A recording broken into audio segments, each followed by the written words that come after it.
The film opens with Lumina using her pearl magic to prepare a fake coronation held for Siha's friend Kuda. Lumina crowns Kuda as Princess Kuda, ruler of the seven seas. Kuda then gives a pretend ball in honor of her coronation, in which she and Lumina dance.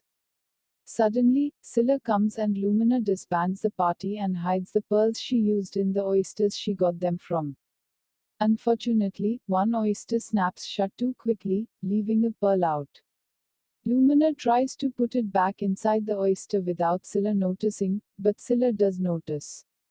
She scolds Lumina for using her pearl magic outside because bad people might look for her, but Lumina argues, asking who could find her, unaware that Scylla is afraid Caligo would find out about her. In the cave, Lumina and Kuda continue their fake coronation by customizing their hairstyles to look like princesses.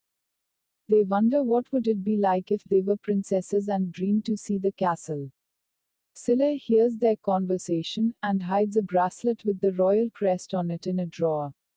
In the castle, Caligo pleads with King Nereus and Queen Lorelei to appear in public.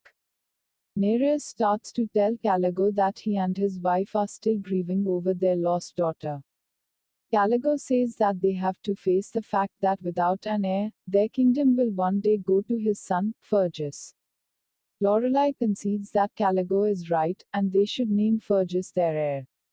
Caligo suggests they give a royal ball to find Fergus a wife, to which the king and queen agree. Back at the cave, when Scylla is making a potion, an eel named Marie comes.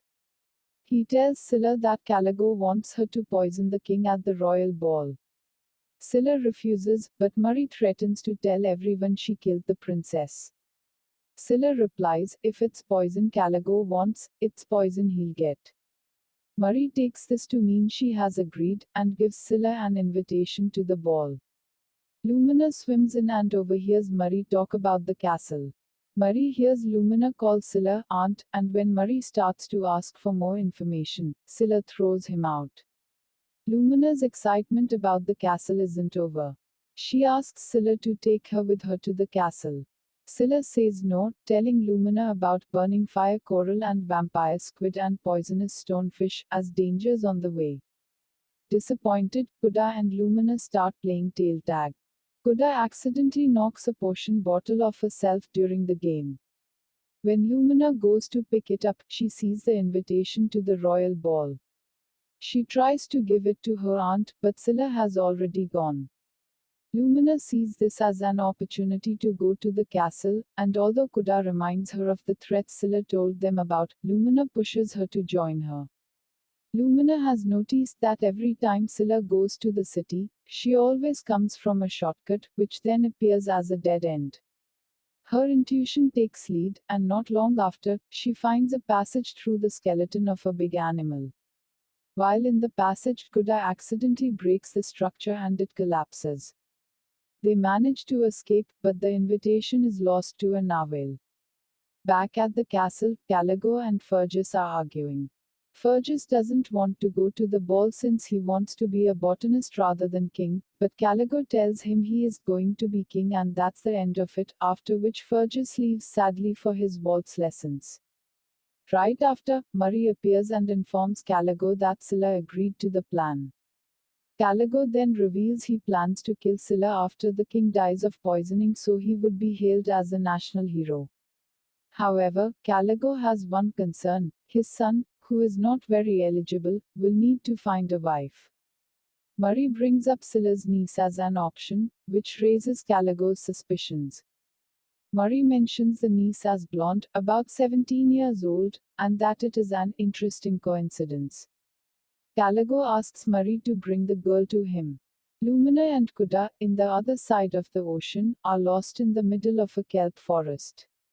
Then they see the narwhal which took their invitation only to lose it again.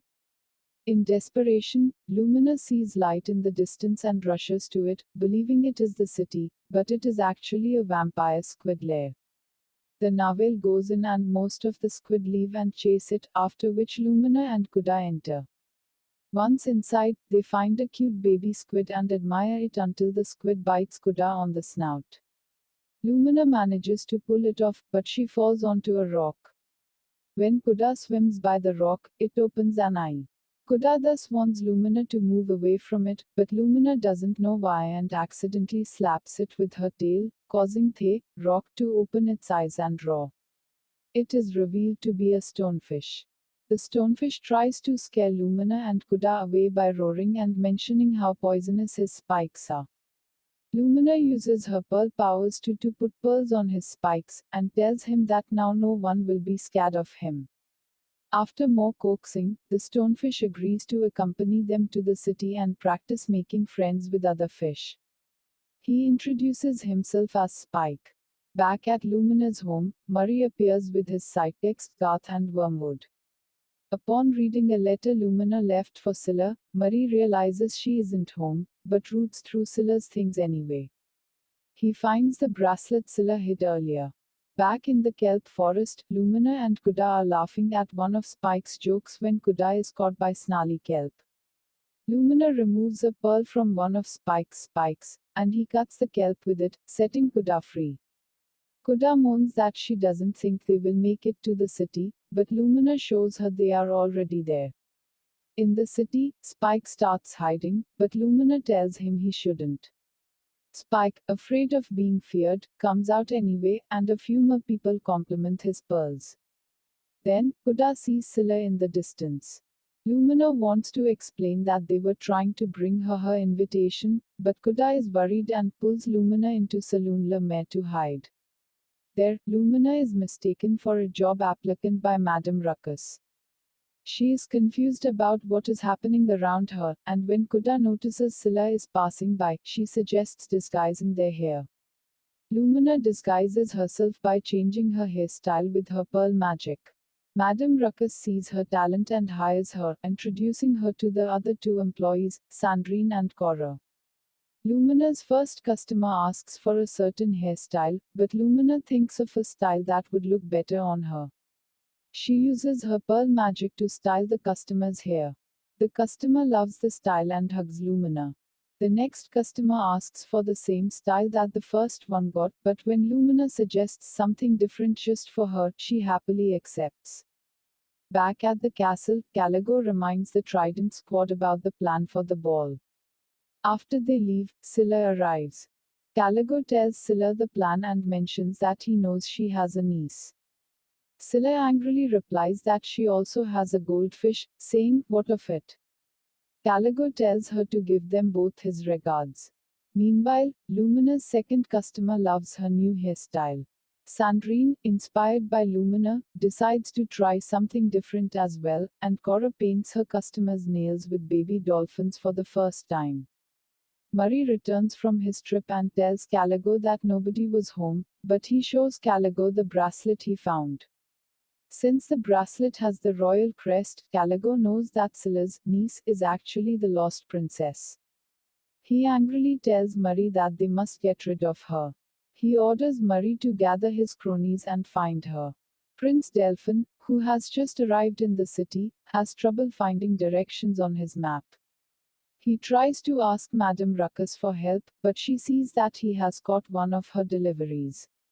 She mistakenly thinks he wants to help her with them and gives him more to deliver. He takes them to Saloon La Mer, where he meets Lumina. Their conversation is cut short when Dolphin hurries Delphin along. Caligo enters the saloon with Fergus, where he asks Lumina to do Fergus's hair.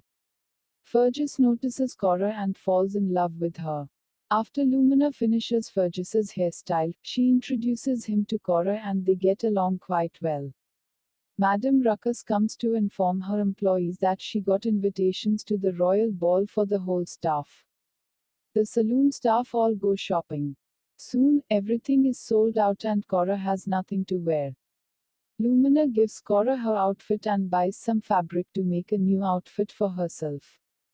At the ball, Fergus starts talking to Cora, but Caligo pulls him away, asking him why he isn't dancing. When Fergus says no one will dance with him, Caligo notices a bad smell. Fergus says it's coming from the sulfur lily he's wearing, and Caligo pulls it off. Fergus then starts dancing with Cora, who says she thought his flower was beautiful. Lumina bumps into Caligo, who welcomes her, thanking her for styling Fergus's hair. Delphin comes by and asks her to dance. Lumina overhears Caligo call Delphin prince, and they chat while dancing.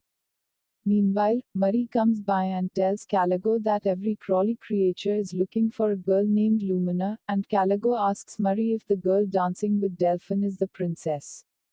Murray says she is. After Lumina promises Delphin the next dance, Caligo suddenly joins in.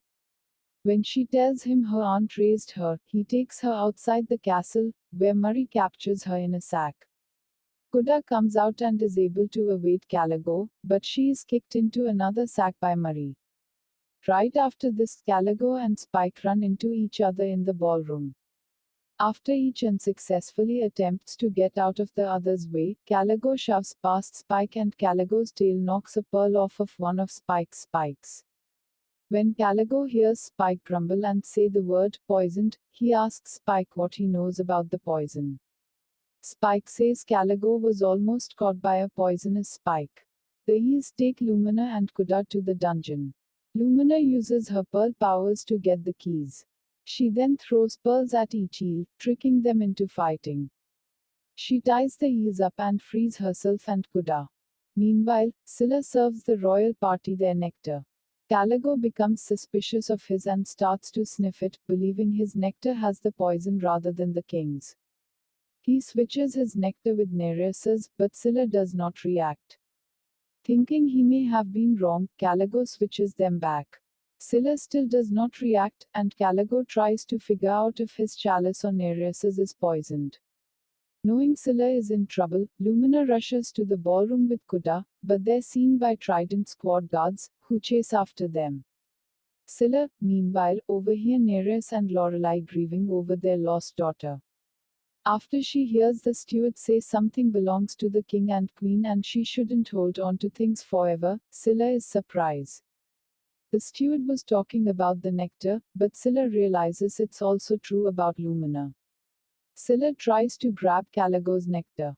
She says she is done poisoning people, but Caligo realizes that he was right all along about his drink being poisoned. Scylla is unable to wrench the cup from Caligo's grip. Caligo suddenly realizes that Scylla might still be tricking him and is again unsure about whose cup is poisoned. The king and queen arrive, and Nereus gives a speech about presenting the Pearl of the Sea to Fergus. He does so, and prepares a toast. Just as he is about to drink, Caligo knocks Nereus's cup over and offers his own. Scylla tries to stop Nereus from drinking but is blocked by a soldier. Luckily, Lumina arrives just in time and knocks the drink out of Nereus's hand. Despite his plan having been ruined, Caligo refuses to give up. He claims Lumina tried to attack Nereus and tells the guards to arrest her. Scylla tells everyone that Lumina saved the king and that she, Scylla, put poison in the cup. But before she can say Caligo forced her to do so, Caligo pushes her onto Spike's bear spike.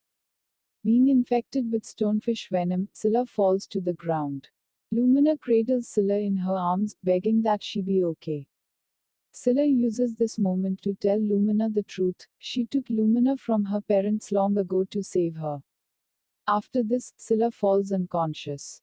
Lumina asks Spike if there's an antidote to his venom. He sorrowfully replies that he only knows of the sulfur lily, but it's so rare that he's never seen one.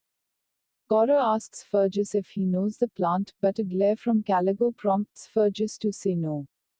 With Cora's little smile and gesture, Fergus then defied his father and gives Lumina the fallen sulfur lily Caligo pulled off of his outfit earlier. With the plan about to be totally ruined, Caligo picks up the unconscious Scylla and orders the guards to grab Lumina. Madame Ruckus and Delphin stop the guards, whilst Lumina pursued him and used her pearls to lock the gate before Caligo can reach it. She then used all the pearls in the ballroom to trap Caligo and ensnare Scylla away from him. Lumina puts the sulfur lily petals in Scylla's mouth, and she wakes up, cured. Scylla finally reveals that Caligo is the one who ordered her to poison Nereus. Caligo tries to claim innocence, but Fergus backs Scylla up, shoving his mouth in the process with a plant he ruined from the earlier father-son argument. Lorelai asks Lumina if she has always been able to use the pearl magic. Lumina says she has, and Lorelai reveals that she has the same powers. Nereus reveals that the magic is a royal gift. Scylla reveals that Lumina is the lost princess and tells the remaining part of the story. Years ago, Caligo paid Scylla to kill the baby princess. She couldn't do it, but instead, she kept the baby with her and told Caligo she was dead. As the child grew, she could have given her back to her rightful parents, but she had become too attached. Fergus gives the Pearl of the Sea back to Nereus, who then wears it on Lumina. The medallion glows and transforms Lumina's tail, revealing her as the true heir. Lumina, Kuda and Scylla accept the castle as their new home. The royal ball continues, and Madame Ruckus throws Caligo out of the castle gates.